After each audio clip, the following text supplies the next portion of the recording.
Alhamdulillah. We thank Almighty Allah for bringing us today. One of our Sheikh Husein came all the way from Ghana to give us a visit, and we are very, very appreciative, and we are very thankful to Allah for Allah bringing him safely to Chicago. We also pray to Allah, may Allah increase him in knowledge, may Allah increase him in health, and may Allah give him peace that he will be able to lead our leadership or the entire community. We know that it's rather a little bit disappointing with the crowd that we have here, Sheikh. But inshallah, they will trickle in. So you are welcome to Chicago. Thank you very much. And you are welcome to HASKE Rasulullah. Alhamdulillah. We thank Almighty Allah for that. Thank you. Whenever you have a person of his caliber, you want to meet and interact with him so that you will gain a lot of knowledge, you will gain a lot of iman, and then he will do tasjid for you so that you will be on the right path too. That's why the Quran said, these people of this kind, when you see them, allazina amanu wa kanu yattaqun. After you finish, ala inna awliya illah fa alayhi wa lahum yazanun, allazina amanu wa kanu yattaqun. These are the kind of people, when you interact with them, the iman comes back to you. These are the kind of people, when you interact with them, you will know the path of the Prophet Muhammad sallallahu alaihi wasallam. So we took it upon ourselves to at least benefit a word or two from him, and then he will pray for us. Inshallah, Sheikh Fadal, Bismillah. Thank you very much. Bismillahir Rahmanir Rahim. Alhamdulillahi Rabbil Alameen. والصلاة والسلام على أشرف المرسلين سيدنا محمد وعلى آله وصحبه أجمعين أما بعد. In the name of Allah, the most gracious, the most merciful, we thank Allah for His uncountable blessings on us. We testify that there is no any deity worthy of worship except Allah. We testify again that Muhammad is truly His servant and messenger. May Allah bless Muhammad, his household and companions, and all those who follow the path of Islam till the day of resurrection. May the peace and blessings of Allah abide with us all. First and foremost, I have to thank you very much for accepting me and accommodating me. I have to first and foremost thank Allah. Then I will thank my brother Larry, for doing everything possible for me to be here, and also want to thank the community for accepting to listen for me. I pray that Allah subhanahu wa ta'ala will see us through. Amen. And to be honest with you, normally my interaction is not going to be I normally will appreciate that we interact so that it keeps us to our tool. Each and everyone is thinking on exactly the journey we have chosen for ourselves. Number two, the Quranic verses that I'm going to mention here, these are wonderful sayings of the Quran and Sunnah that you've heard them several times. So there is nothing new about it. But probably what together we may have here may be our approach, the practical approach we may want to adopt. That may be a very different thing. In doing so, I will not announce the topic of my presentation, but I will just give you an experience or observation or an information I was given when I came to this part of the world. And then I will decide and ask, or I may request that based on that information, what do you think is the topic for our presentation? And the information is this. In fact, the whole of the places I've gone to, in New York, Philly, Michigan, Detroit, I've taken the opportunity to sit, to interact, to have some observations, interactions, their experiences. And then it forms a whole lot of things for me as a person and the way forward. In my interaction, how were they able to attain that building, that mosque, and the attached institutions they have? So they told me, let me just give you a short story. I will not make it long. That when that place was given to them, their neighbor used to be a white man. He also has his businesses closed. But that neighbor, being a white man, hasn't had any interaction with Muslims before. There hasn't been any interaction. So that was the first time he interacted with Muslims. In his observation, he realized that the ummah, the people, the community, when it is time for prayer, they all troop, each and every one will be coming, they will pray and leave. He see the interaction between them, they hug each other, they embrace each other, they stand some time to talk, and then they leave. Saturdays and Sundays too, you see their children coming to the school.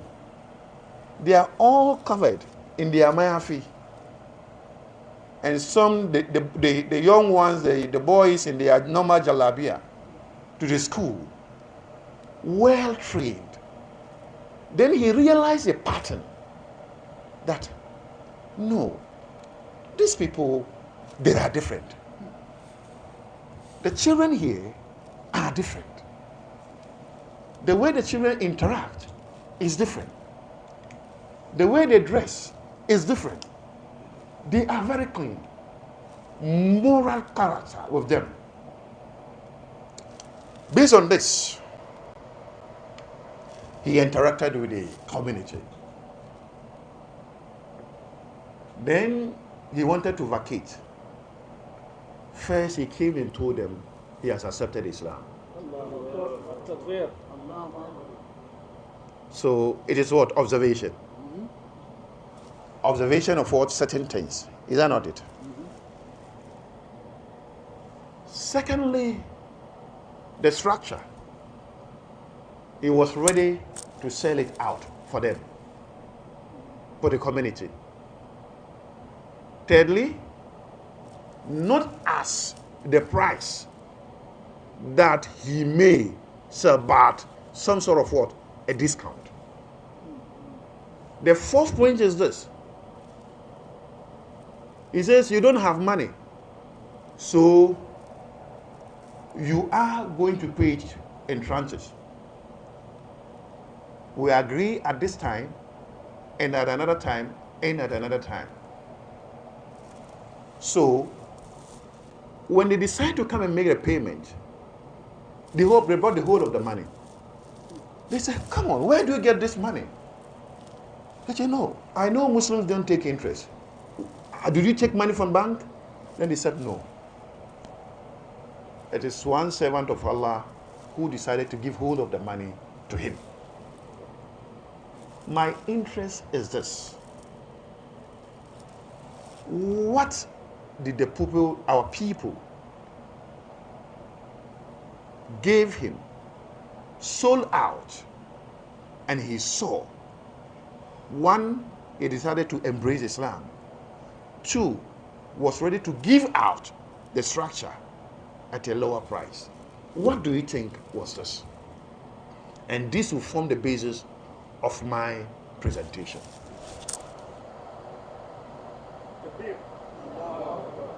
What do you think our people exhibited, in order to make it clear to you? Exhibited. Huh? What? Iman. And what again? I want something. Come again. Who said it? Come again. Thank you so much. Good what?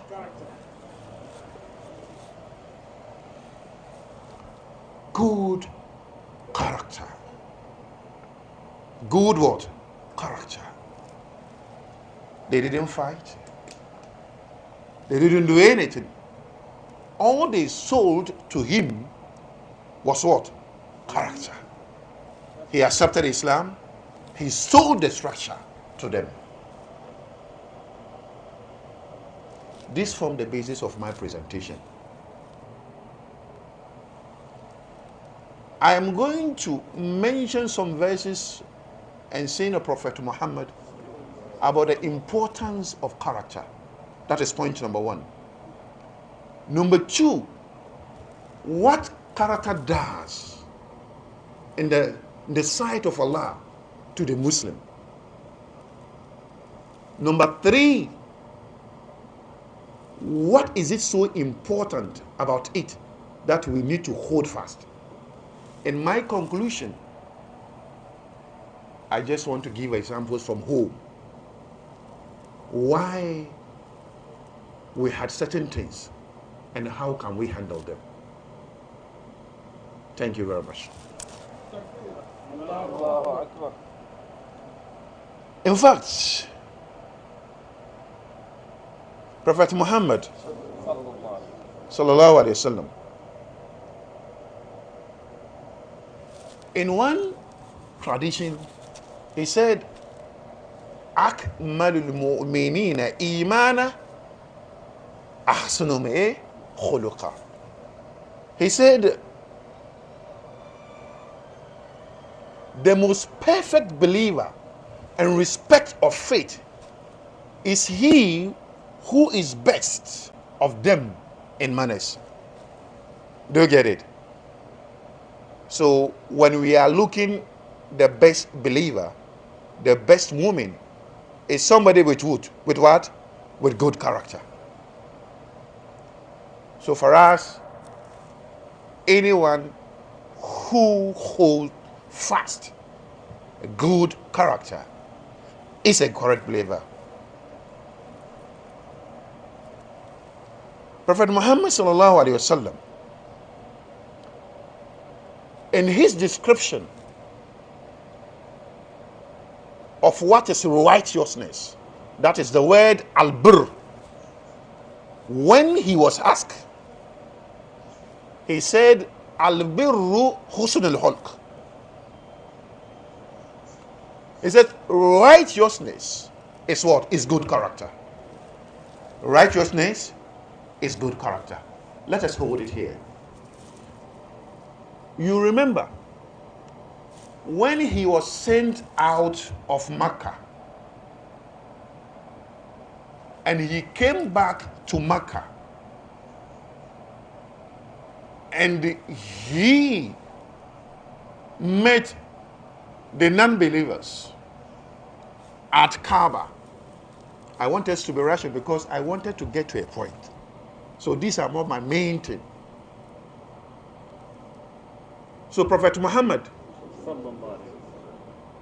asked them, ماذا تظنون أني فاعل بكم?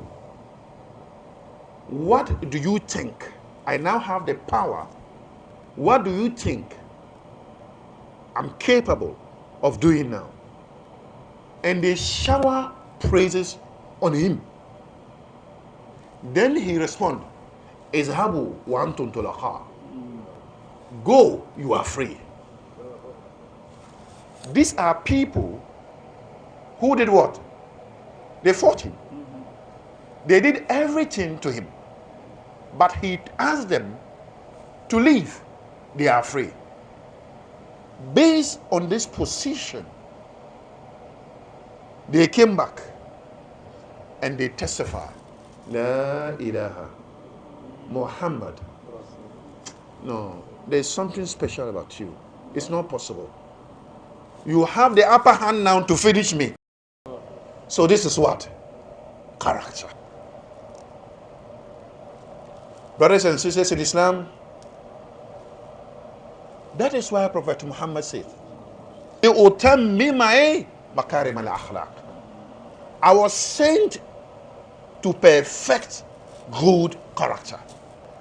In other words, my prime message beside the fundamentals of akhlaq, the most beloved of you to Allah and the closest to me are what? Are those who are best of you in character. Then he said, Ahabun nasi ilallah is so clear, magnified in this hadith.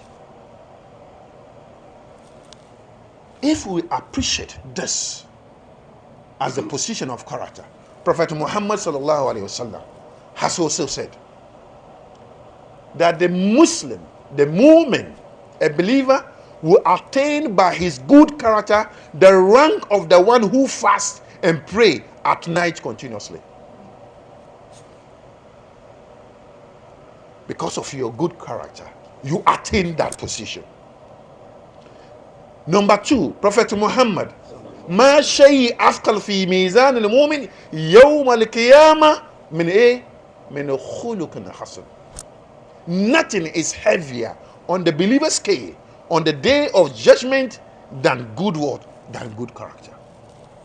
So we have established the position of character. Number two, what exactly it does for you on the day of Qiyamah. This is Qiyamah. I'm not talking of what? Our world today. Prophet Muhammad sallallahu alaihi wasallam, when he was sending Mu'az to send a message to the other part of that world, he gave him conditions. And the conditions were very clear. So that he abides by those conditions. And one, the very fundamental in this condition is his character. Brothers and sisters in Islam, let me be practical over here. I was having a little discussion with Kishki. Then he told me, I'm now talking about of our attitude. There's someone who, when you see him, you even think he's an angel, malaika, because of the way he dresses. Every time there's a turban, because me, I'm a policeman, I don't have lihya. He has it very big, very, very long one. His trousers up. Then he came to them for them to lend some resources to him. When they lend that resources to him, he was the one even saying that we have to write. Because the Quran says, Ya ayyuhallazina amanu idha tadayantum bidainin faktubu. We should write it. So we'll write it this. He was given $600, right? Is this 600?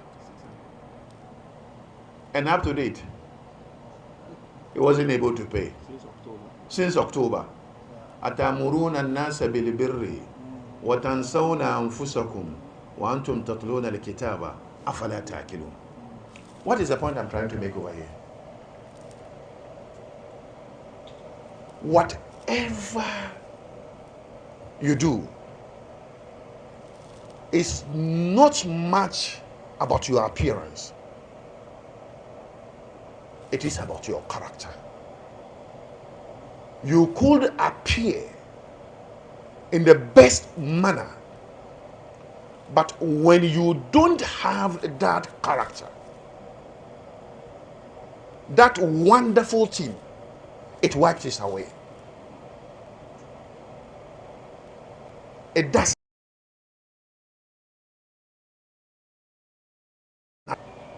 Because I want to practicalize it.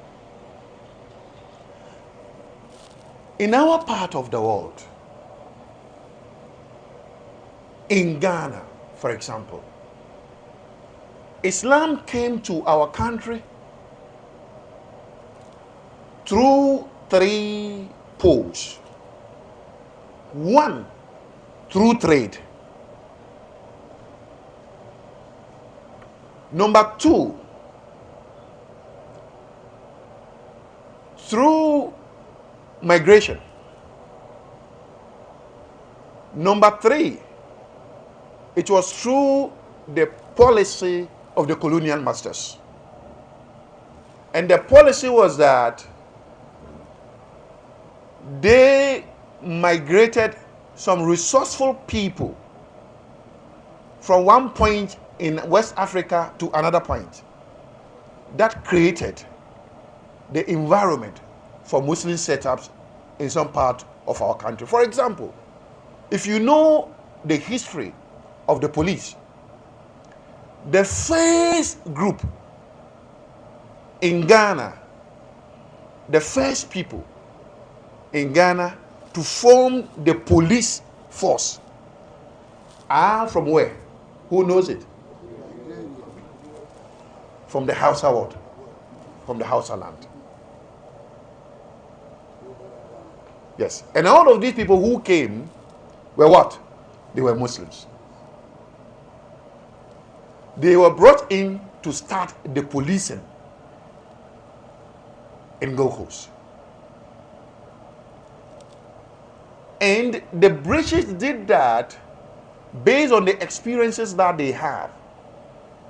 Because, for example, in the northern part of the country in Nigeria, they delayed their Western values and education. Because even when they came us at that time, they already have their Islam. They were writing. They have their knowledge. In our part of our country, they delayed taking their values to the northern part of our country. So these people formed a category of people who came in. The immigrants, like our great parents who moved from Niger, from Nigeria, from Togo, from Benin, from Burkina Faso, also from what? And that is where you have what? The Zongos. These are the 3 main ways our people came into the country. My interest in saying this is this. Those of you who know their story, our people within the communities were trustworthy people for the indigenes.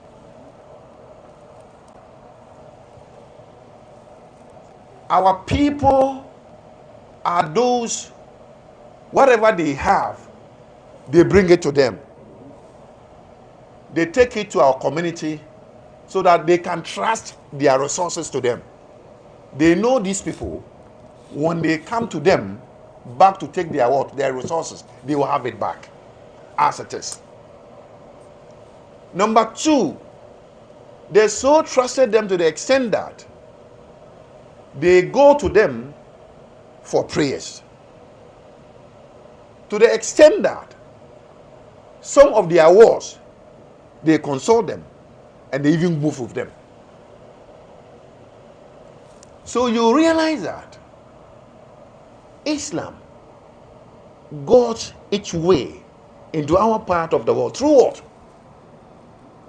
Through character. Nobody brought a sword. Nobody brought anything to fight anybody.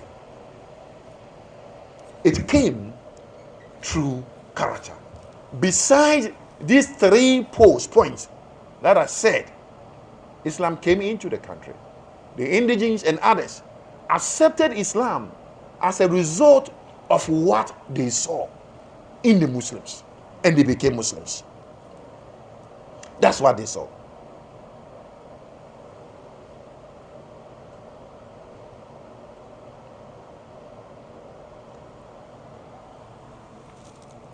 The first president of our country,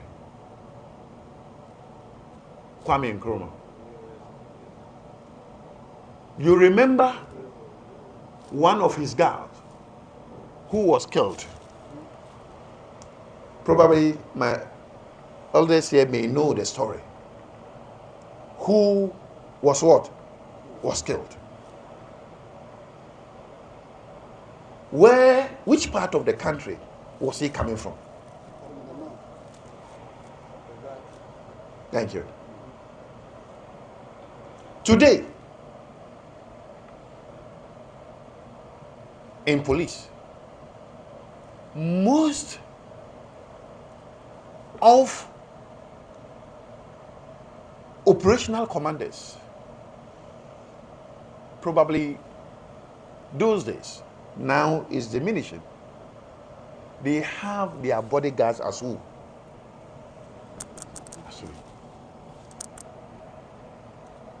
We are the bodyguards.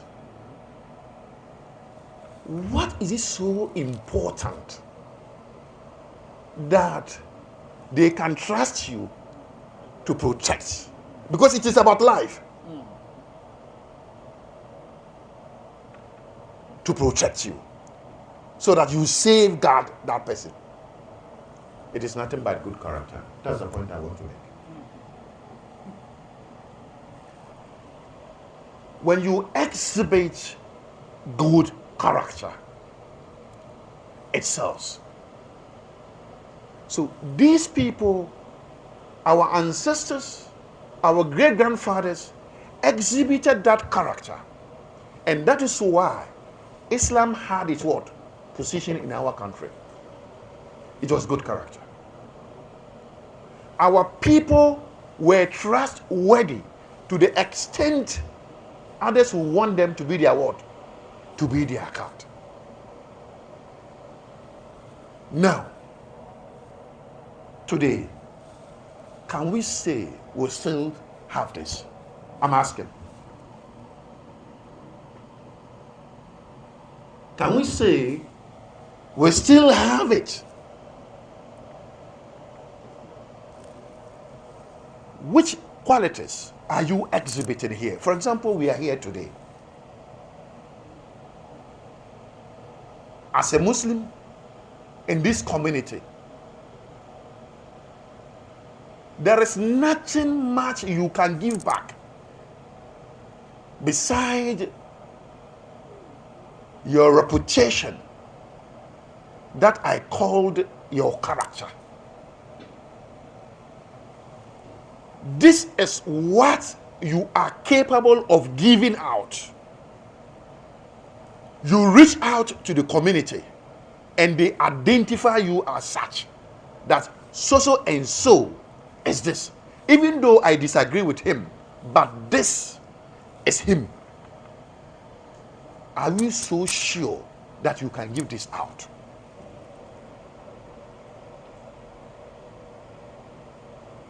As a Muslim, wherever you find yourself, this is your resources.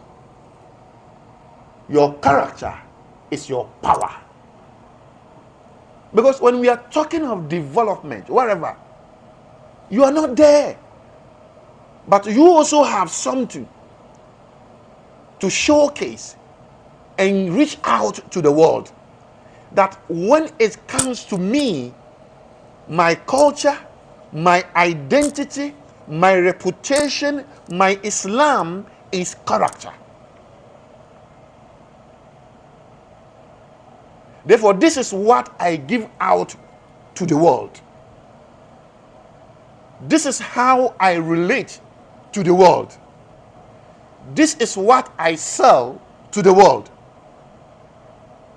And that will be the basis for your success.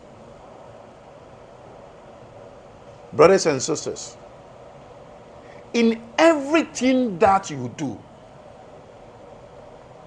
in any duty that you engage yourself in, the very fundamental thing that you need to showcase is nothing but your character.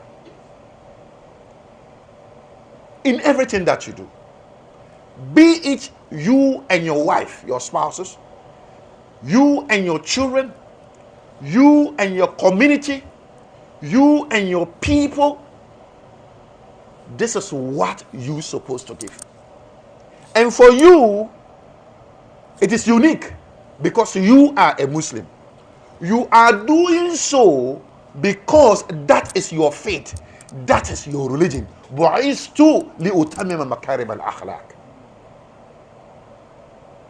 In your case, that is my identity. I don't have any alternative.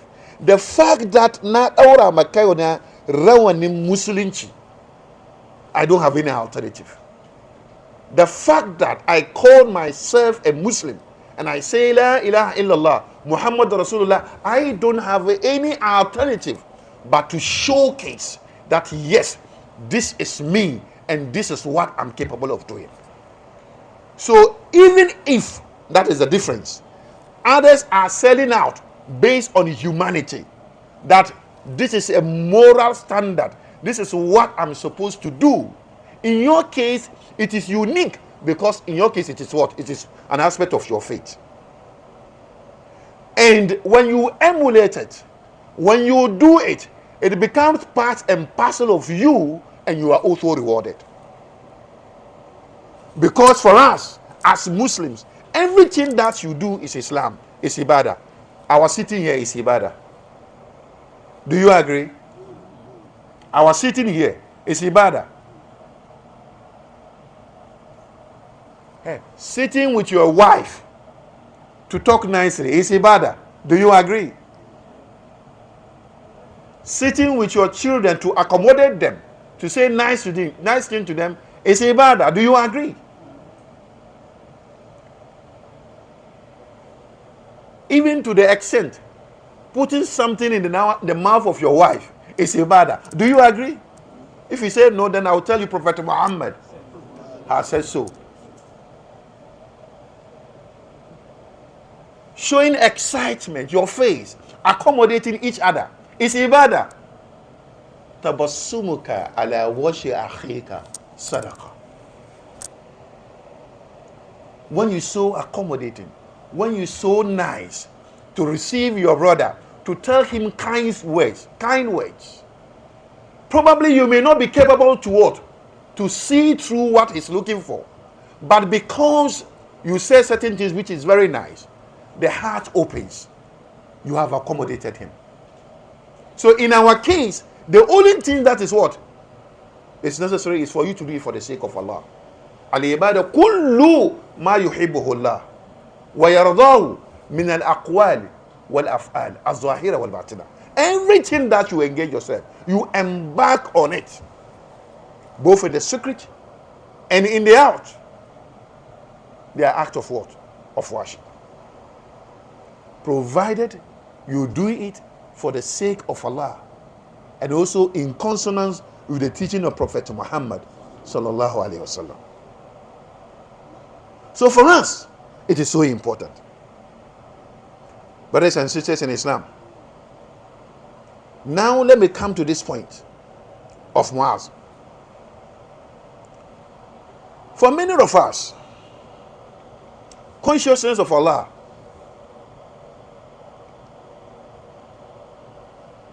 it is just about fulfilling the rights of Allah without fulfilling the rights of his servants.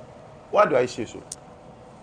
I pray, I do salah, I get to the mosque, I pray, I stand in the night to pray, I do other things. And for me, that is okay. Whereas, we've forgotten that the rights of the servants of Allah is also paramount. That is key.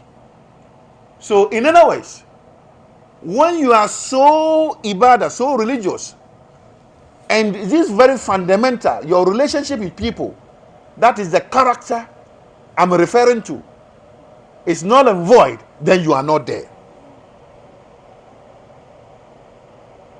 When Prophet Muhammad sallallahu alaihi wasallam sent Muaz to Yemen, he was sent as a teacher. He was sent as a jurist. He was sent as a judge. Because he was going to interact with them. So his manners is important. So if you strive to fulfill the right of Allah and completely neglect the fulfilling rights of other people, then you are not there. Brothers and sisters in Islam, our character must be exhibited everywhere we find ourselves. It is not only about when I'm only with you, but wherever I find myself, even if I'm alone, where I'm supposed to say nice things about you, where I'm supposed to speak positive about you. Is it about, like we are in this country, where you are supposed to give a helping hand to somebody? All that it needs, you are to make statement of fact about that person, and you refuse to do so.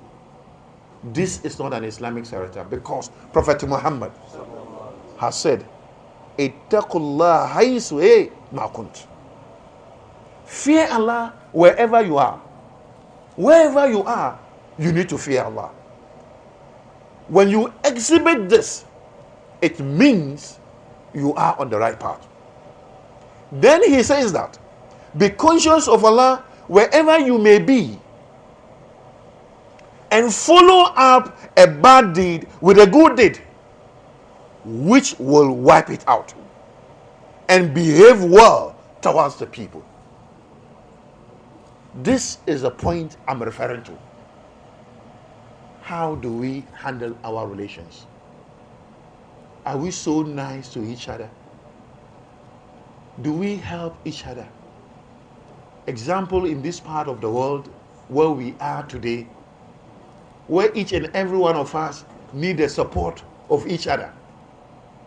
All that we need to do is to exhibit this character. When we exhibit this character very well, we will go places.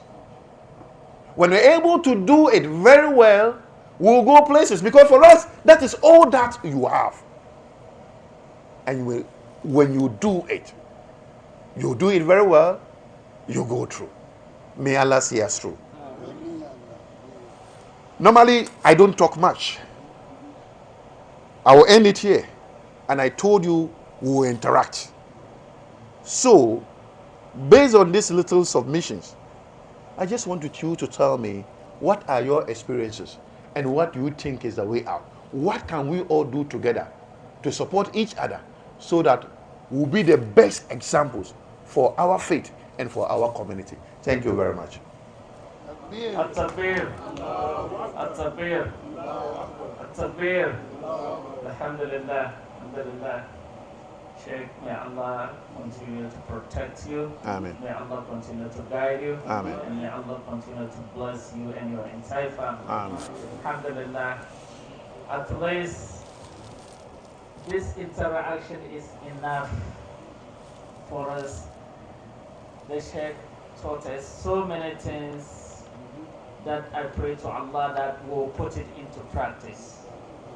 He has shown us the secret of how to be a good Muslim, and he has shown us a secret of how to attract those that are not Muslims, that they can enjoy this community. May Allah continue to bless him. Alhamdulillah, alhamdulillah, alhamdulillah. Now, the Sheikh wants us to interact with him. We open the floor for everybody. If you have a question or contribution that will be able to help us to achieve what he has just discussed, you are welcome to do it. But we'll do it one at a time if you raise a point. Sheikh, my first question is this. We are in this part of the world, which is a foreign country to some of us that came from Ghana. We have little difficulties coming together as a community. But yet, we're still thinking, how can we help and back at home? So if there are little exchanges that you think, what can we do? Inshallah, Bismillah. Thank you very much. I think it is very important for us to appreciate this, that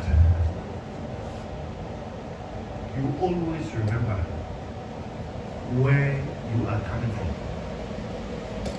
and how best you will extend a helping hand to your people, which is very key. We have difficulties. Yes, it is true. We have difficulties. And that is why it is also challenging.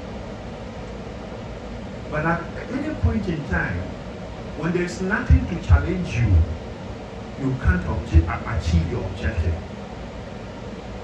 And for me, it doesn't matter whether the whole of the community are able to come together or not. The very few who are able to come together must design a program and see how best first to help themselves and then extend a helping hand. Number two, like me and my colleague, we are like people who may be able to coordinate. We are at home, even though he is now here. We are at home. Some of us have had the opportunity to be here. We've gathered experiences. We've made a lot of observations. What are we taking home? So it is for all of us to see how best to put certain things down. Like the Ankasa, what I told them. They told me about their projects, what they wanted to do. Then I told them, based on where I sit in Ghana, I can do A, I can do B, I can do C. So the most important thing is for you to come together. When you are able to come together and we are able to identify what exactly you want, we'll be able to channel, see the doors that we need to knock at, and see how best we can also extend a helping hand to our people. I gave an example to the imams in this community, in this country. Do you call them states or what? Yes. I told them, most of you, when you come back home, nobody knows you. You are Sheikh Wani, you are Sheikh Wani. You are giving khutbah here, you are giving khutbah there. But when you come back to Ghana, nobody hears you. You spend your weeks in your room with your people and you run away. What are you giving back to your people? So quickly I told myself, I can do something. What can I do? I have a platform. I have a bigger platform, which is for the police administration, the police institution. I have what? The police force system. So the moment I hear anyone is coming, I coordinate with my brother. Sheikh Wani is coming. Okay, look, Sheikh, you are coming to benefit the people. So you are, at least in your own way, you come and you speak. And people will very appreciate it. Oh, you see, you are changing the mind. Number two, because of the this is a very different thing altogether. So they are ready to listen to you. What is he saying? What is so different about him? So you are impacting in them positively.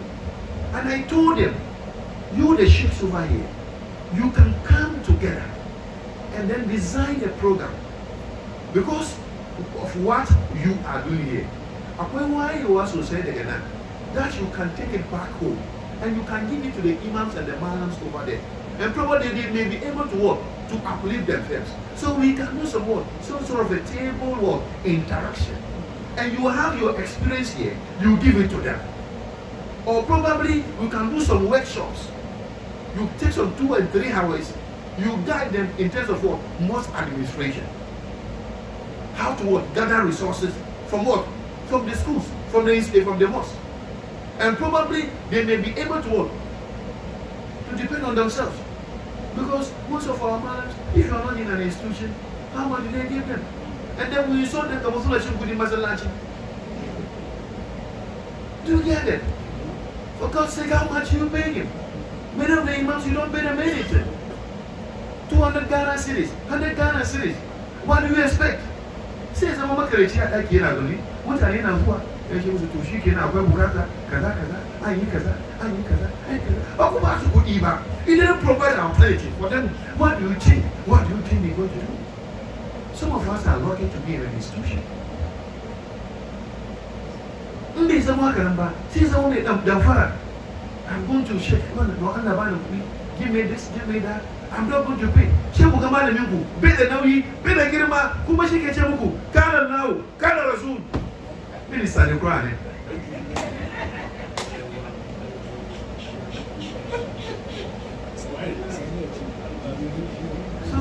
So you see our problems. Let me tell you, most of our local malams, but they are magicians. You need to wonder how they survive, how they live. Because the resources that is coming to the mosque is not much. At least your experience here will give them. Number one, how to gather a data. In the mosque, you need to identify resourceful person in the mosque. We don't have that data. Ask them, what is the data of your mosque? The class of people who come to your mosque. You doesn't know. So that you take advantage from them. You may have somebody who's an engineer, somebody who knows how to gather resources. He's in the mosque, but the mosque is what? Talaka. They don't have money. They don't have money. And they have resourceful people who could raise what? Funds for them. So, when you interact with them, you give them different dimension of what? How to do things. Look at our young ones over there. Probably we will be able to come with the little resources that you have. We'll be able to identify our young ones who are in need as an institution. You should be able to tell yourself, one guy, our institution what? Raise him. Today he's a medical doctor. Today he's an engineer. It is we, our small resources, that was able to say it true. For example, in my office, I don't have a money. I'm a policeman. Every day, people knock at my door. Wallahi, putting hospital. Wallahi, when the putting a beach. Wallahi, and I look at myself. Wallahi, I have to dig sometimes in my pocket, my own money to give, because you can't say no. As a leader, you can't say no. You don't say no. A leader don't say no. You don't say no. You have to find a way out. Go the back at the only sound when the person is going, at least the motor, you have to give out. That is why the person came. Because the person wants a solution. That is why he comes to you. So there's a need for us to what? To interact. There's a whole lot of things that we can do so that we help each other. Thank you very much. Alhamdulillah. Alhamdulillah. Nah. This face. Yes. That's my brother. Alhamdulillah. Alhamdulillah.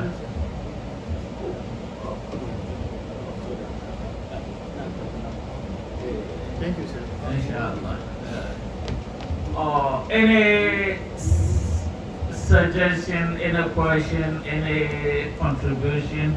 If you don't ask question, me, I'll do the police. Now you want him to get up and show you he's really the director of affairs, right? Don't let him pinpoint you to contribute. I'll do so. This is the way he feeds off us. This is the way he understands that whatever he's talking to us, we are understanding it. Because when we interact with each other, then it means we understood what he's trying to give us. So please don't just nod your head and be quiet. You need to interact. Now, Thank you, sir. now, Hajj Bashir. Now. Thank you so much. That is right. I'm grateful. Very grateful. Thank you so much. Yes, Hajj Bashir. Sallallahu Alaihi Wasallam. One important thing you mentioned is the character. I came forward to talk so that you also asked what can we do back home to affect them. So my high school, West Africa Secondary School, I went over at Newtown, not at Adentown. So they invited me to my year class. So I was one of the speakers. So after I spoke, the principal asked one of the officers of my year group to invite me back the following, I believe it's Thursday, to meet with the Muslim young men. And one of the issues they have is the Muslim young men don't want to stay in classrooms. They are all over the bush. Now, why did I say that? It's more of a character. The presentation that I gave them made her said she wants me to come back. So I spoke with the students, pretty much the topic that you presented, and I asked, and I told them they are there for what, 3 years? I was thinking maybe when I was there, you are in secondary school for 5 years. So they corrected me that it's 3 years. And I said, after 3 years, what do you have? What do you take back home? Because your parents, they borrow money to bring you here. So where am I going with this? Some of us attended a reputable secondary school. Nowadays, communication, they have communication platform. Join the group. And probably you can contact the school and speak to the Muslim brothers and sisters out there. And after my speech with this Muslim student, they showed me around and showed me a mosque. And I look at the mosque, it's only the women, to be honest with you, one of the most important questions was, the women were told that they have to dress like everyone else. They cannot wear long clothes. So what should we do? And I believe in the mix of those people, when I was giving this speech, was a representative from Minister of Education. So I said this is more a political issues that we have to empower our Muslim brothers and sisters. When they come looking for votes, these are the things we have to present to them that you want, so that we can change things around. But in fairness to the principal, we just have to abide by the rules and regulations until the government change things around. So pretty much, to cut a long story short, is all of us went to secondary school. Join them, be active in the platform. When you go home, they can assemble the students. You can talk to them. That's another effect. Now, me talking to them, I didn't know people are listening. It came in the newspaper. Yeah.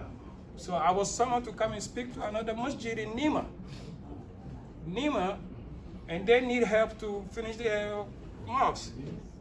But pretty much what I told them was, no politician should come in. They have to do their own thing. They should not depend on the government. But if they started, the government know who they are, they will come. And that's where the benefit will come. So the bottom line is, there is an avenue that they have the platform. Most of us went to secondary school. You can just go and join your year group. Thank you. It's very, very, very, very important. It's about your target and exactly what you're doing. As an individual, you can do little. But when you come as a group, you can do a lot. And for me, that is the way out. It is important you ask yourself here as a group, what is it that you are sending back home? What is it that we are giving back to our people? Look, not necessarily my community or your community, any other community. Precisely for me, because we are Muslims, so you may want to give your support. No, it's okay, that's all right. That's okay. You may want to give back, your support to your own community. Because our community is a deprived one. Our Zungos are the deprived ones. So it's not bad when I say you should give back, because you are advantaged positions now. So you can give back to our community. That is why I'm saying it's not much about the mosque. For me, it's much about the personality, the individual, the Muslim. How do we make him the best Muslim? The best person with the best character. For me, this is unique. We can decide to pray everywhere. When we are growing up, our forefathers, the mosques sometimes are short ones. Is that not it? Yeah. They were praying. Today, it is a different world together. So, with all whoever it is. But the most important is about ta'alif al-rijal and making best out of what? Our people. This is where we should target. We should focus. So, and we can't do it all. But when we are very mindful, this is the program that we are taking on. Sometimes it doesn't even need money. It is just what? A talk, like my brother said. We should be able to organize. Those of us who are what? Educationists. Some are what? Engineers. Some are this. They are practice. They are practical example. Show them that you are one of them. And this is where you have gotten to. They can also what? Get there. So sometimes it's just a talk. We organize very well. The purchasing power, the support, comes as last. Giving them money or whatever, it comes last. For me, it comes last. It's not about structure. It's about when we are able to speak to them very well, and we identify among them the needy. That is when we see how best do we support this and that, so that tomorrow they also stand a very good position to also give a helping hand. So the point is this: the need for us to organize ourselves. Organize ourselves and see how best we can give what? A helping hand. Number two, the young ones who are coming here in this country today, your focus shouldn't just be work. Your focus must be how do I develop myself so that I become somebody tomorrow. This is unique. For working here, you work. The next 20 years, you will still be doing the same thing. There's a need for you to add value to what you are doing. The young ones, add value to what you are doing today. Take advantage of your situation here. Like the Prophet said, take advantage of your life before what? Before you join the company of your Lord. Take advantage of your strength before what? You become sick. Take advantage of your young age before what? You become old. Today you are here. There's a good opportunity for you. especially when you are documented in everything. Think twice and develop your skills. Have a skill. When you have a skill, what you will be making today, next 10 years or 5 years, you're making double of them.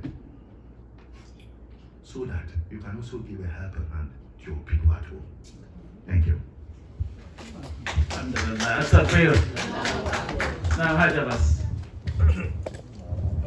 One of the points I want to make is that I like Basir raised an important question of giving back home. And giving back home. Maybe they should have a mic. And giving back home. My should be ready because they should also make some contributions. Giving back home means, my question is that we have to help ourselves before help can come from other ones. And the question with this thing is that the Muslim community in Ghana, what policies have we set for so that we see that the Muslims progress forward instead of us doing, I don't see. If there's any program back home that will that kind of promote our youth for good education, I know a lot of them are in good institutions now, but if there's any program, how is the Muslim community interacting with the political power that be, so that at least the Muslims are not subjected to some kind of depreciation from the government's policies? Thank you very much. This is very important. As you know, in our part of the world, we don't do things well organized. And it appears each and everyone sitting at his own corner, doing his own thing. Some institutions, for example, if there is any government coming, they have their proposals and they give it out to that party that if we are to support you when you come to power, we have an agreement. This is what you do for us. And this is also what you are also going to do. In another part, you lobby here, lobbyist. Before you come in, this is my support, but you expect you to do this. We are not there yet. So politically, sometimes they take advantage of us. And they design program they think will benefit us. Not necessarily program that is coming within our community. What do we think is right? This has to do with us because we haven't organized ourselves very well to take advantage of such opportunities. This is one. Number two, it appears, as I said earlier, we don't have the how to do it. Let me give you an example. I'll give myself as an example. Before I joined the police administration, after Allah's will, it is an individual effort. Do you get it? Other institutions, let's say the Christian institutions, those who went and compete, entered interview with, some of them have at their back, their institutions, their churches, saying that position, this is the one we want you to take. You get a point I'm making? Whereas, do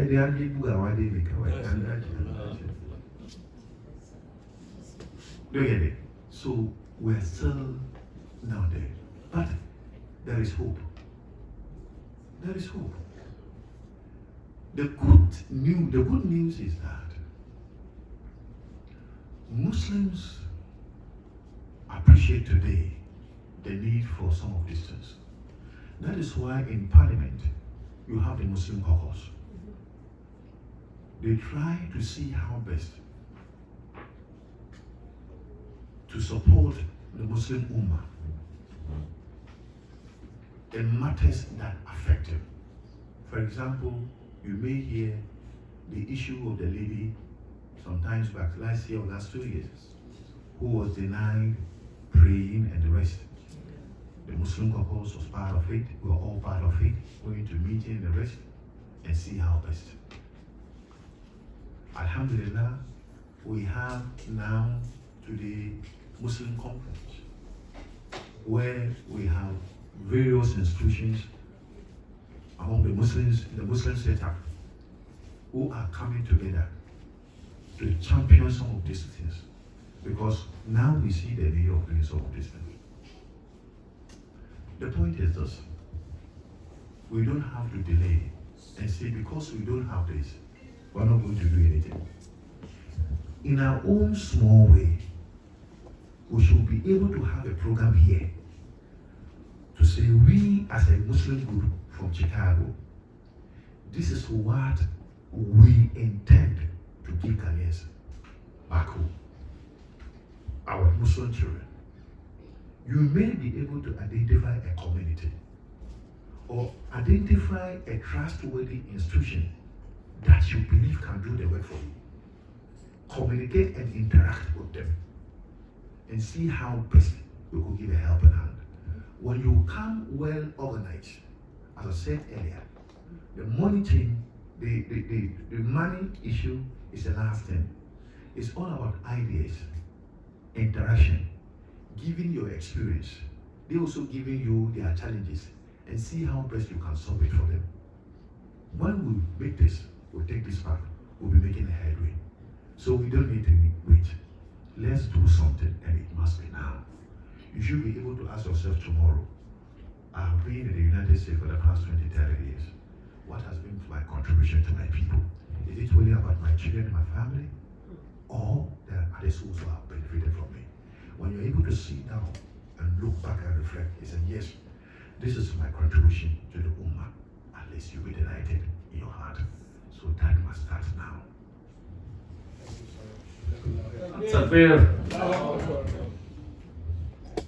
Take it to Anybody from the women? No, it's a man they have to ask. What if you don't ask? They are just four. One has two have run away to the other side. So they are asked them. Is it one or two there? Two. So one on behalf of the ladies should talk. It should be contribution. Very good. Thank you. No, not your party. Okay. Bismillah. Assalamu alaikum. Wa alaikum assalam wa rahmatullah. I was just thinking, back to what you were saying regarding having us coming collectively together. This thought just came to my mind. Wouldn't it be nice to have all the Muslims, not just Chicago, not just Illinois, but from different states, Ghanaian Muslims from different states in each community to come collectively together and try to link up with what the Muslims in Ghana, what you guys have, going on. Wouldn't it be nice for us to have something like that? It's just a suggestion. This is a great suggestion. This is a wonderful one. I told you earlier, my interaction with Nkasa, that's what I told them. They told me they have some programs, one or two things they have. Then I told them, look, from where I sit, I can also aid you in doing A, B, C, D. So just give me your program. Give me your program that you have for Ghana, for Muslims, for the communities that you have. Give it to me.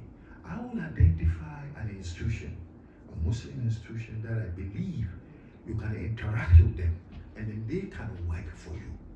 Because it must be from organization to organization and a trustworthy one, of course. Do you get it? So we can do something in this regard. Or probably some of you who are at home now, you may decide to, they may be the point. If you don't want to get to any other person, they are trustworthy people you already know. Look, we want to do A, B, C, D, and it shouldn't be about your family. It should be about the Ummah. This is what we want to do. Identify A, B, C, D for us. We are ready to support. Give it out. Even if it's just one person, To start up. one person, we are able to sponsor here from this community. and that person is able to travel from one point to another. And I'm saying start his education to the last point. Be an engineer, a medical student, whatever. And you'll be so proud in your heart that, this was the one time we supported. Let me just give you this. When we were very, we came together as students when we were studying.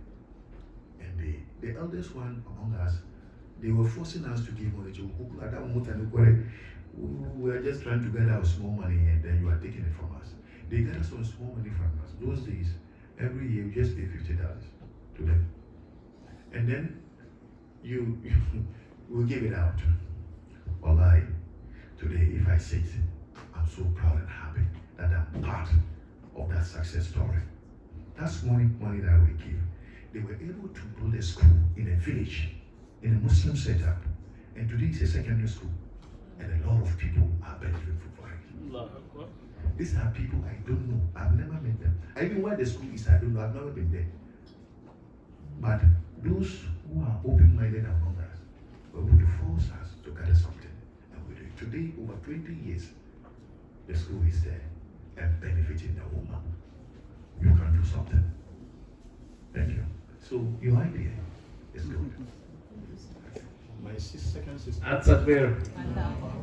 You were here with me from the first. Ajia Fati, do you want to contribute? Ajia Lima, Ajia Rakia. Any one of you want to say a word or two? Wa alaikum assalam. Anything, just say anything. Anything you say here is accepted. All right, I want to say, my sister Laila, she's not here. Everyone here knows her pretty much. So, she set up a WhatsApp group that was about almost up to 500 people. And Can it's I called, come in? yes. Is it for No, the here? whole of the US, the whole of the US, including not in Ghana. Africa? Oh, The whole of every state, she has somebody Okay. who was involved. Everywhere in Ghana, I mean, I'll say the whole world, because we have North American people, Asian, That's everywhere involved. Everywhere she has somebody, she included them, she added them to the group. It's called Bayina group. And I was very impressed over this past Ramadan.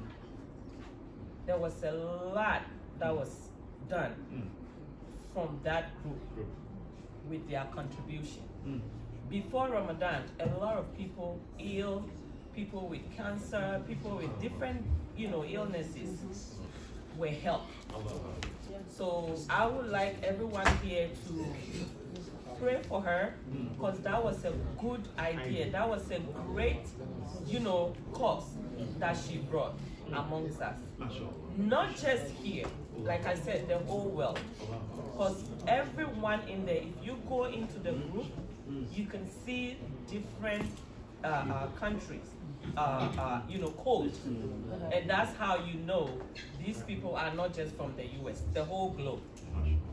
So everyone, I'm pleading, we should give her a Fatiha, because she is not very well as well. So, that was a passionate thing she did. So a lot of people from Yankasa are involved. They are. I think at the end of the program we need to pray for her. We have to pray for her. Yeah. But the point, let me add this. As a group, it is important you identify exactly what you're supposed to do. You can't do everything. For example, here, that is a global one, as she said. We can't do everything. As leadership, there's a need for us to sit. We can do A, B, C, D, and then you focus on that. I was just having a private talk earlier with them. We're talking about these issues. And I said we need to have short-term plan, mid-plan, and long-term plans. So in every, whatever discussion we have, there's a need for us to focus on that. These we can achieve it now. For example, just going home to talk. We know who are resourceful people among us. Do you get it? So when we go home, I think we should go to ABCD and give a talk, just to educate our young ones on how to do things. This, you can do it without money. You can do it. Number two, there's a need for us to identify certain things, which is very simple. Gather resources and see how best you can give help on that. I mean, what I'm just trying to say, let us start it small. Because sometimes when you do it so huge, you're suffocated and then you can't do it again. Thank you very much. I just wanted to say something. I think that just as you mentioned the African community, there are a lot of talented people that are there. And sometimes we don't acknowledge that. And I think one of the barriers that we have in our community is that we don't uplift each other. We don't acknowledge when one have talent. We sabotage. We don't help each other, period. And I think that's the barrier that we have in any African community, in any organization. I think if we can surpass that, we can pretty much come together collectively and try to, link up and help the ones that are in need.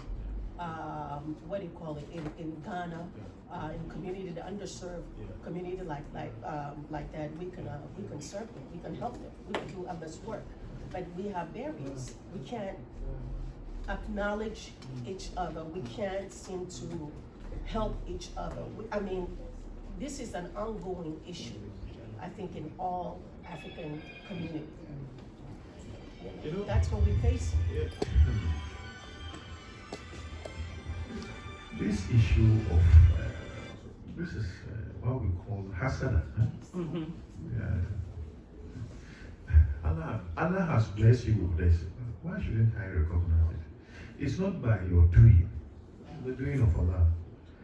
Anyway, these matters, it's not about preaching that can take it out, especially in a community. There's a need for us to take steps so that we address it.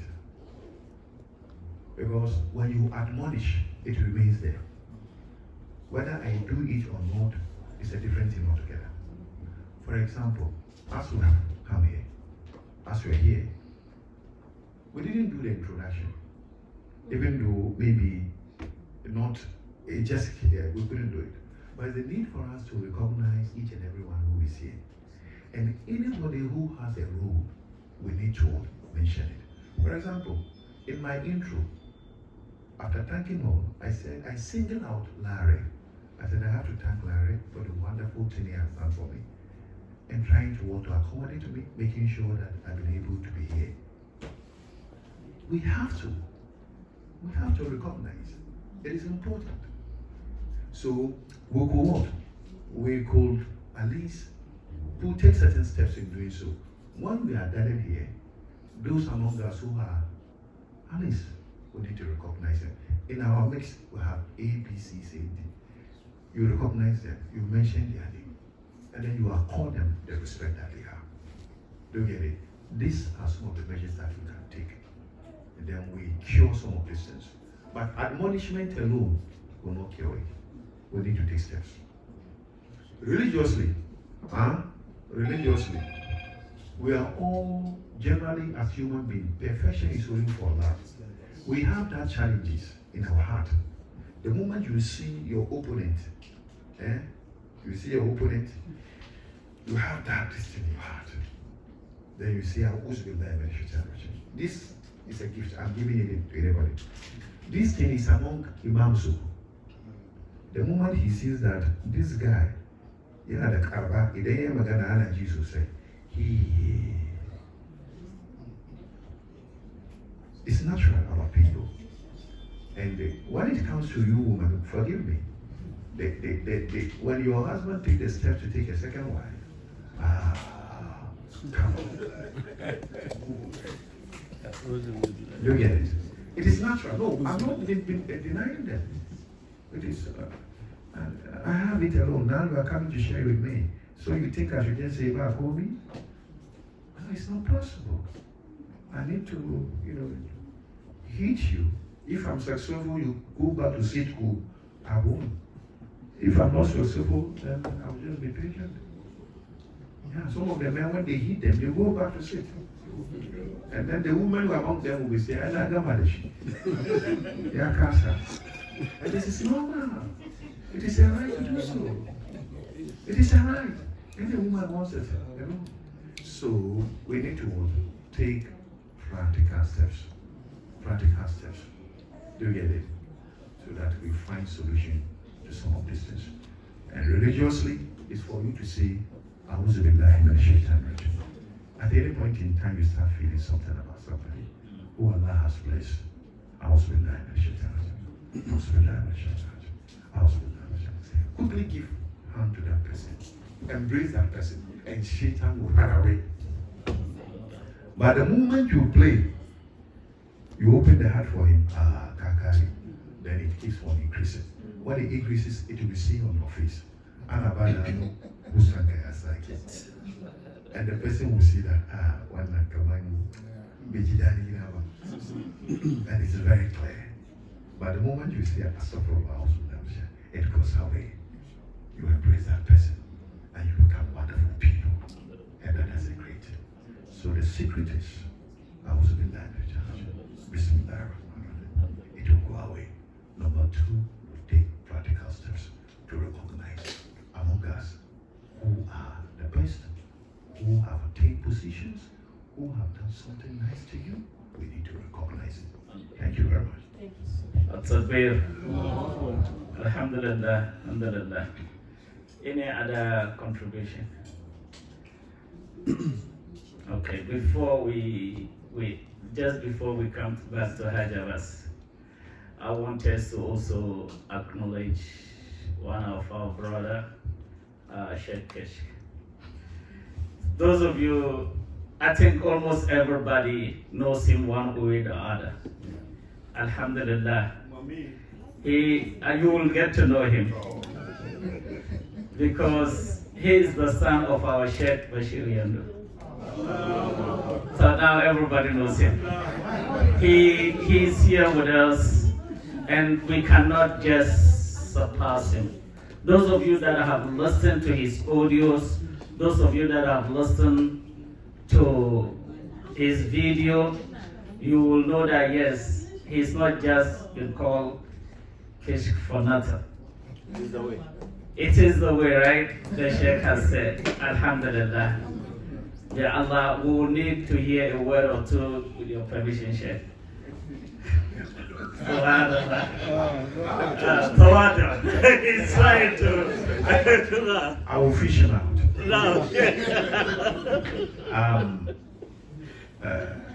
One of his, it's not because he's here. No. It's not because he's here. Any student of knowledge, any student of Islamic knowledge, when you take that path, you grow and you peak. One of his qualities is very humble. Let me tell you something. You gave him seat here. You gave him seat here. I forced him to sit there. You forced him to sit here. Yes. He didn't want to do He didn't want it. Yes. Have you seen him sitting there? No. That's why I'm giving him out. That's why I'm giving him out. You forced him to sit. He Right. sat there a little. Yes. And he did what? He left. He left. Yes. That is one of his mark. Alhamdulillah. Very respectful Alhamdulillah. and very humble. Very accommodating. My duty here Now, in America right. is the one who has designed all the program, and he left everything that he's doing just to make sure my duties is successful. But because of the position that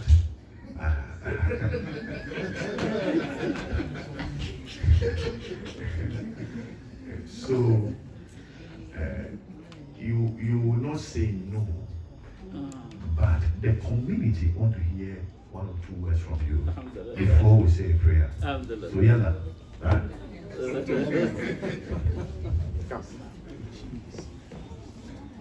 Now,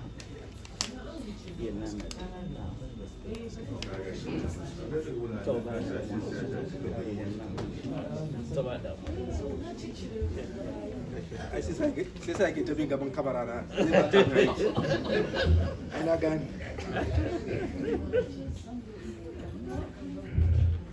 أنصتوا لله. أعوذ بالله من الشيطان الرجيم بسم الله الرحمن الرحيم الحمد لله رب العالمين والصلاة والسلام على رسول الله أما بعد. For me, such a position is not mine actually. Because you are humble. And anytime I meet elders, fathers, imams, I prefer to listen, to learn. There is an old African proverb that says, when the old man sees while sitting on his lazy chair, the young man cannot see even if he climbs the tall Iroko tree. And I believe it is something that, as a community, we the younger ones should always learn. I believe that any community that really wants to develop must combine two ingredients. The experience, the knowledge of the old folks, coupled with the energy of the younger ones. When we say that we are not going to deal with the old folks, we the young ones see ourselves as 21st century people, technologically advanced, it's going to be like a body without a head. You won't go anywhere. And if the community says we're only going to use the experience and the knowledge of the older ones without the energy of the younger ones, it will be a body with only a head and no arms and legs. You won't go anywhere. That is why the community of the Prophet Muhammad sallallahu alaihi wasallam, you find Abu Bakr Siddiq, an elderly man, Umar bin Khattab, an elderly man, Uthman bin Affan, an old man. And then the likes of Ali bin Abi Talib and Abdullah bin Abbas, Abdullah bin Umar, Mus'ab bin Umair are young ones. When the Prophet Muhammad died, Sayyidina Ali was only 30 years old. When the Prophet died, Usama bin Zayd was only 19 years old, but he was made an army general. When the Prophet died, Abdullah ibn Abbas was only 13 years old. But then he reported more than 2,000 hadith from the Prophet Muhammad sallallahu alaihi wasallam. And even in the field of hadith, the 7 top Sahaba who narrated more hadith than anybody, Abdullah ibn Abbas is amongst them. So you realize that that was, part of the success of the Prophet Muhammad sallallahu alaihi wasallam, where he identified people with qualities, he identified people who had the capabilities, to execute whatever mission that he wanted. So he brought people together onto the same table, the old people and then the younger ones. And I believe it is something that, we must emulate. Even in Hijrah, when he was going for Hijrah, 2 people played pivotal role in that. One of them is Abu Bakr Siddiq, an old man, and Ali bin Abi Talib, a young man. Ali bin Abi Talib slept on the bed of the Prophet Muhammad sallallahu alaihi wasallam. The Prophet told him, Ya Ali, atanamu fi firash al-yawm. Will you sleep on my bed tonight? And Ali bin Abi Talib knew very well that anybody who slept on the Prophet's bed that night is a dead body. He knew. But then he said, Nafsi laka al-fida ya Rasulullah. He said, Ya Rasulullah, I will sacrifice my life for you. So in terms of energy and bloody exchanges, that is where the young people come in. And then on the course of Hijrah, Abu Bakr Siddiq was his companion. When they were traveling, Abu Bakr would run in front of him for some few kilometers or some few meters, and then he will run behind. He will go to the left, he will go to the right. Why? If there's any danger coming from any of these sides, the dangers will touch him, but not the Prophet Muhammad sallallahu alaihi wasallam. So in these 2 cases, we see the importance of, the combination of the youth and then the older people. But then for me, the takeaway in this is that, why is it that these Sahaba were willing to die for the Prophet Muhammad sallallahu alaihi wasallam? Why were they willing to clear out their accounts to give to the Prophet Muhammad sallallahu alaihi wasallam? Umar bin Khattab will split his property into 2 and bring half to the Prophet Muhammad sallallahu alaihi wasallam. And the Prophet will ask him, what did you leave for your family? He said, Ya Rasulullah, I have left for them something exactly like this one. Abu Bakr Siddiq will go into the house and clear everything and bring to the Prophet Muhammad sallallahu alaihi wasallam. And the Prophet will ask him, Abu Bakr, what did you leave for your family? He says, Taraktu lahumullah wa rasulah. I've left for them Allah and His Messenger. So for me, if I read the seerah and go through all these, scenarios and scenes and positions that the Sahaba had with the Prophet Muhammad sallallahu alaihi wasallam, what made them to go to the end of the world for him? I believe from the lessons that my Sheikh and father gave was the character and the attitude of the Prophet Muhammad sallallahu alaihi wasallam when he was dealing with them. And that's the secret. That he made everybody feel a part and parcel of the venture. He made everybody feel as a major stakeholder in the movement. He made everybody feel that they had importance, they are significant. When the Battle of Zat al-Salasil was going to happen, the Prophet Muhammad appointed Amr ibn As as the general of the army.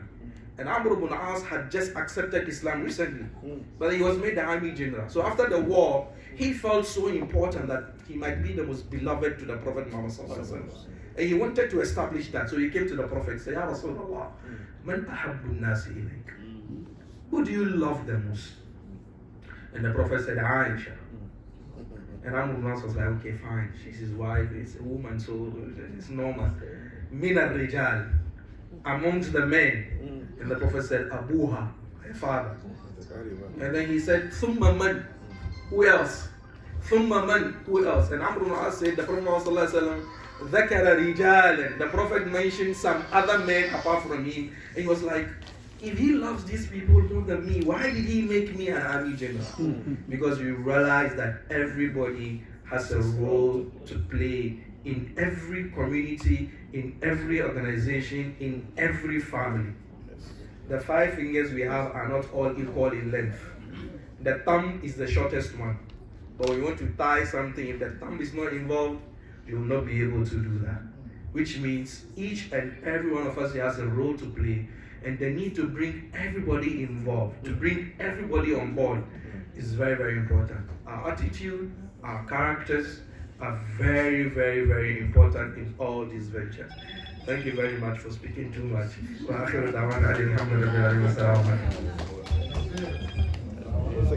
At-Takbir. At-Takbir. Alhamdulillah.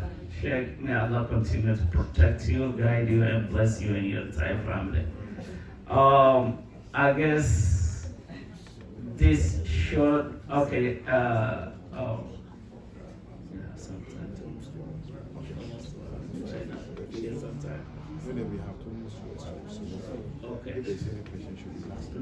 okay, I think Uncle Kola, this will be the last question, and then inshallah we'll introduce our leadership here to the Sheikh. When he came, we're just, angry for, thirsty for whatever advice he's going to give us. And alhamdulillah, you'll see why we're not able to formalize the introduction so that he will get to meet the leadership, because he has another program to attend to. But in all this, we are very thankful for Allah bringing him to us. Bismillah. Wa alaikum assalam wa rahmatullah.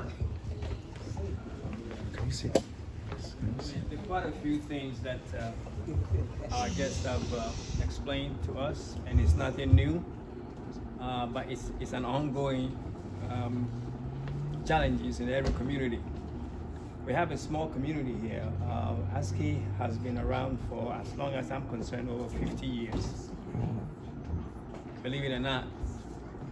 And I'm also indirectly telling you about my age. Because I was one of the people who formed the organization. We were just a small group from a small, from the same neighborhood. So technically, if you look around us, majority of us are somehow related. It was through the relationship, through marriages, through cousins, distant relatives, we formed this organization. And if you look around, this organization has evolved over time. I see most of the people in here are mostly younger ones, and that was a good example of how our evolution has come all around, because most of them, I didn't know them, but I came to know them by them joining this organization.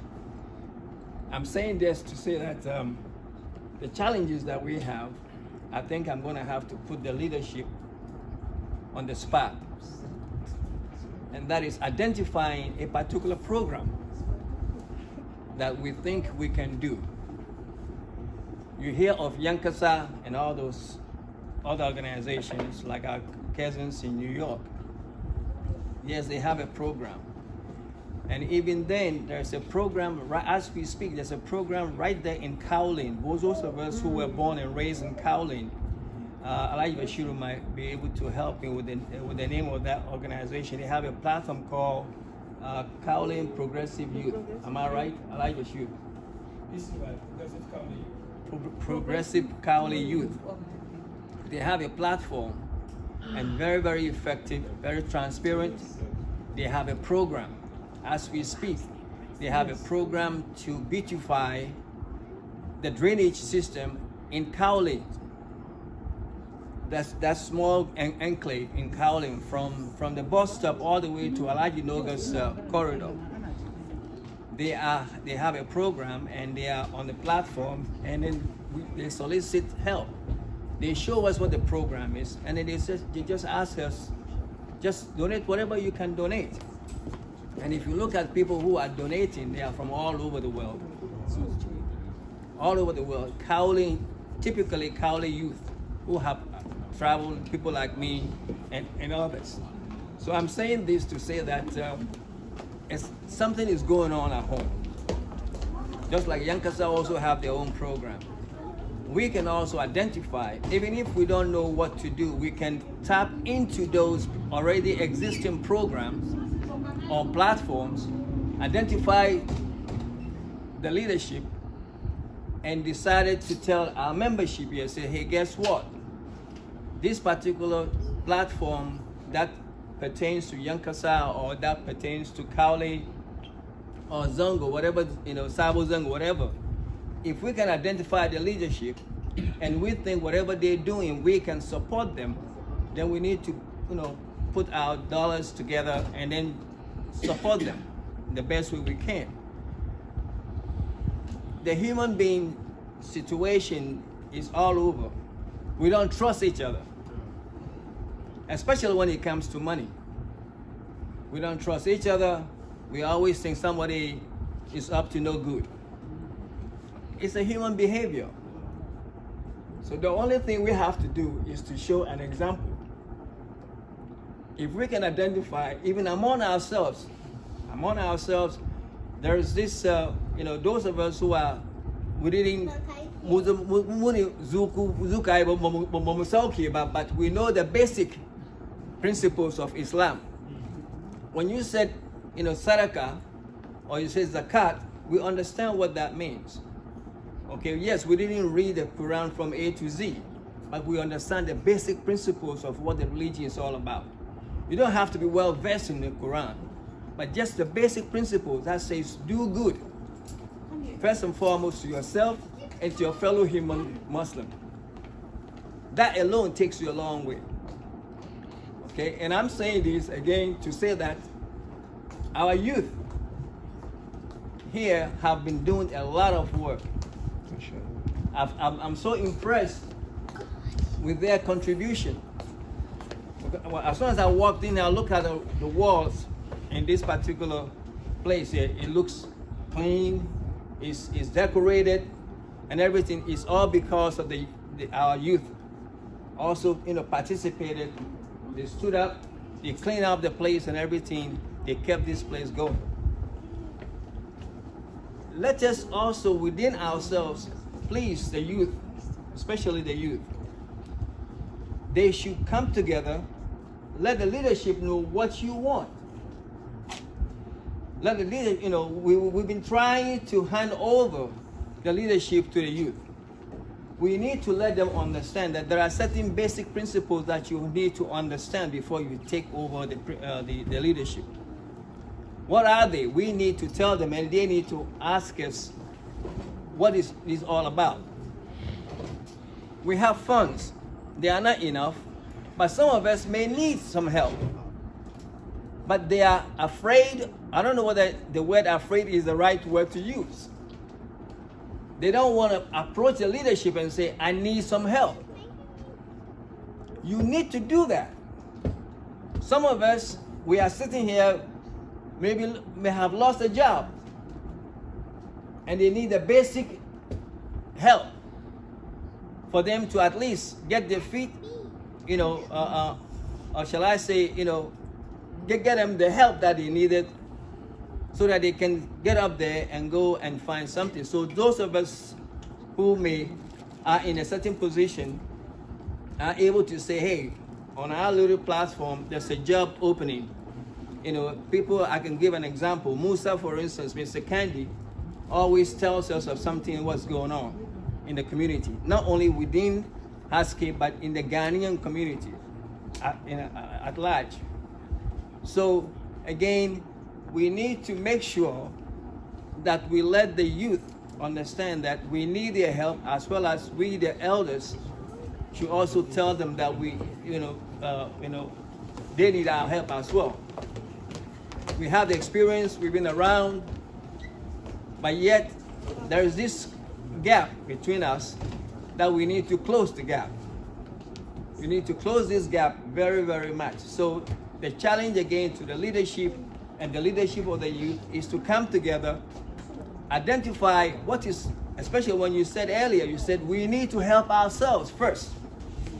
We need to find out within our community what is it that we're lacking.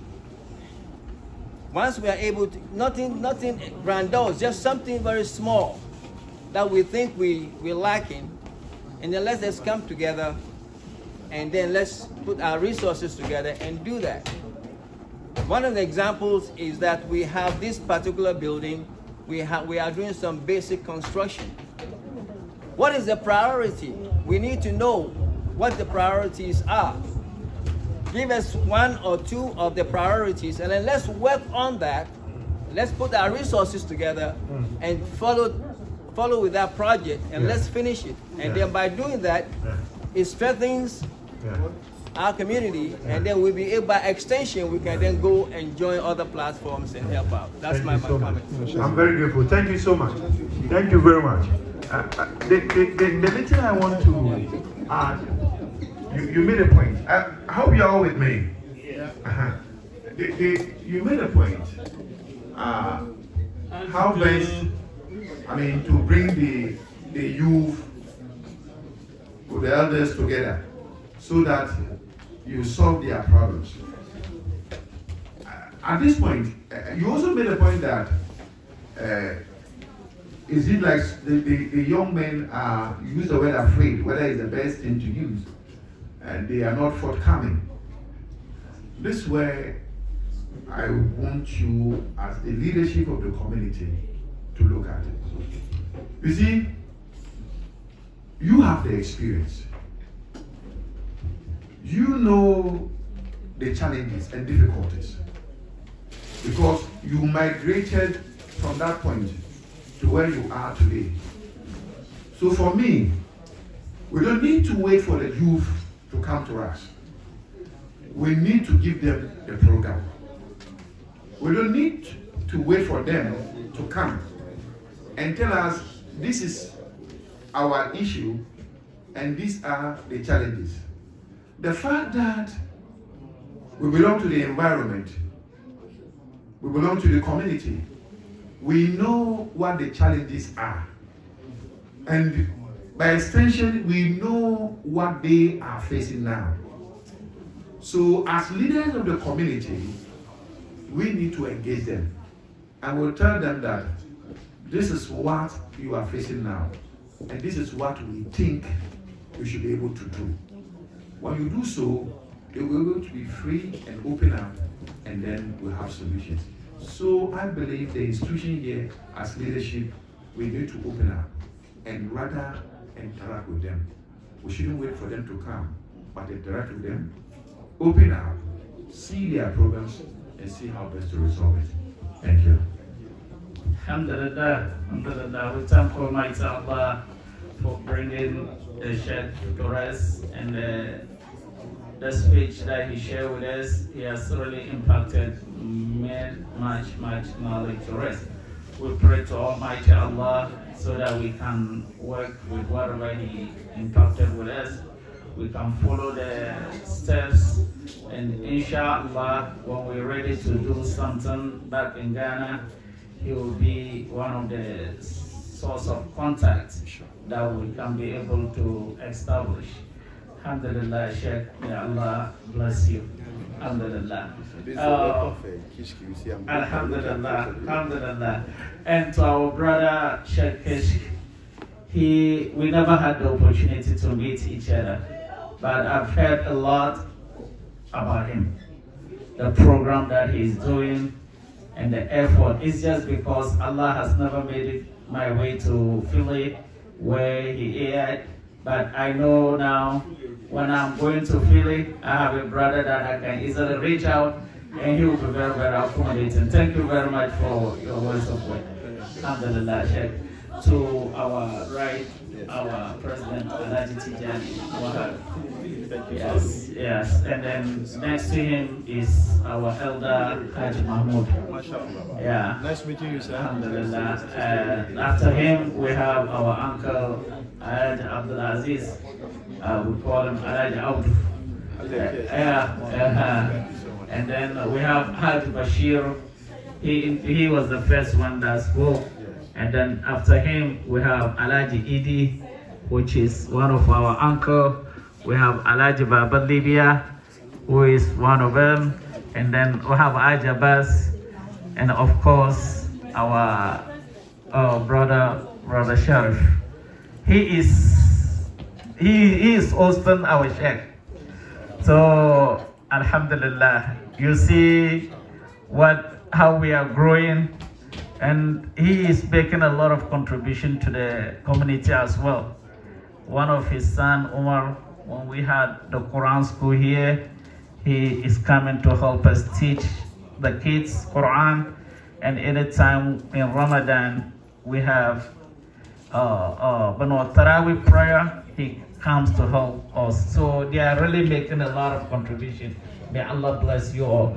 After that, we have Uncle Kola who spoke, and then we have Hajj Farouk. I'm just trying to get the elders. You, the young ones, Mala will get to know you better later. Then our sisters, we have Ajia Fati to the far right, Ajia Alima, Ajia Rekia, and then Aji Safura. And then we have Ajia Fati, Zainab. Yes, that's Ajia Fati. Yes, she's in the back. And then Walaikum Salam. We have Ajia Zainab, our sister Sayyida and Hawa. So Alhamdulillah, we thank Almighty Allah for coming. Yes, inshallah. And thank you very much for really interacting with us. You have really expanded our view of looking at things and the way we can really relate here and then back at home. Thank you very much. Where we feel that inshallah we'll reach out, and whenever we come into Ghana, we'll try to see if we can get hold of you, and we'll try to establish some programs, and then we'll see how good we can be able to do it. Alhamdulillah, alhamdulillah. All of you, thank you very much for coming. Before I will close up, the Sheikh will pray for our sister Ajia Leda. She is sick, she has health challenges. May Allah grant her shafa. And then, inshallah, we want the Sheikh to also pray for the community. May Allah strengthen our unity over here. And he told us that the way forward is to establish our good character and to keep ourselves united. These two things will lead us the way. May Allah make it easy for us. Thank you very much. when we are praying, you pray and you have the belief in your heart that Allah will listen to you and will respond to you. And I also want our mind and our heart to be in what we are doing in our prayer now, because we want istijaba for our sister. So I want each and every one of us, whatever we are doing, we can cease, even those who are giving us the food. If we can cease for 1 minute, concentrate and pray for our sister here, and then the community, and each and every one of us here. Number 2, we should all make the intention, whatever you are looking for, whatever you want between you and Allah, you make that intention, and Allah will see us through. بسم الله الرحمن الرحيم لا إله إلا الله وحده لا شريك له له الملك وله الحمد وهو على كل شيء قدير يا حي يا قيوم يا رحمن يا رحيم يا عزيز يا جبار يا متكبر يا مهيمن يا غفار اللهم صل على سيدنا محمد وسلم اللهم ربنا آتنا في الدنيا حسنة وفي الآخرة حسنة وقنا عذاب النار اللهم ربنا آتنا في الدنيا حسنة وفي الآخرة حسنة وقنا عذاب النار اللهم ربنا لا تزغ قلوبنا بعد إذ هديتنا وهب لنا من لدنك رحمة إنك أنت الوهاب اللهم ربنا اغفر لنا ذنوبنا وإسرافنا في أمرنا وثبت أقدامنا وانصرنا على القوم الكافرين اللهم رب الناس أذهب الباس واشفي أنت شافي لا شفاء إلا شفاء شفاء لا يغادر سقما اللهم رب الناس أذهب الباس واشفي أنت شافي لا شفاء إلا شفاء شفاء لا يغادر سقما اللهم رب الناس أذهب الباس واشفي أنت شافي لا شفاء إلا شفاء شفاء لا يغادر سقما بسم الله الرحمن الرحيم الحمد لله رب العالمين الرحمن الرحيم مالك يوم الدين إياك نعبد وإياك نستعين اهدنا الصراط المستقيم صراط الذين أنعمت عليهم غير المغضوب عليهم ولا الضالين اللهم ربنا لا تدع لنا في مقامنا هذا في مجلسنا هذا ذنبا إلا غفرت ولا هما إلا فرجت ولا مريدا إلا شفيت ولا مريدا إلا شفيت ولا مريدا إلا شفيت ولا فقيرا إلا غنيت ولا فقيرا إلا غنيت ولا فقيرا إلا غنيت ولا مبتليا إلا أنت ولا حاجة من حوائج الدنيا هي لك رضا ولنا فيها صلاة إلا أنتنا على قضائها ويسرتها يا رب العالمين. Allah, we ask you to forgive us. Open your doors for us. Make our faith easy for us. Allah, we ask you to grant us what is good in this world. Grant us what is good in the hereafter. And abstain us from hellfire. Amin. Subhana rabbika rabbil izzati amma yasifun. Wassalamu ala al-mursalin. صلوا على نبي الكريم.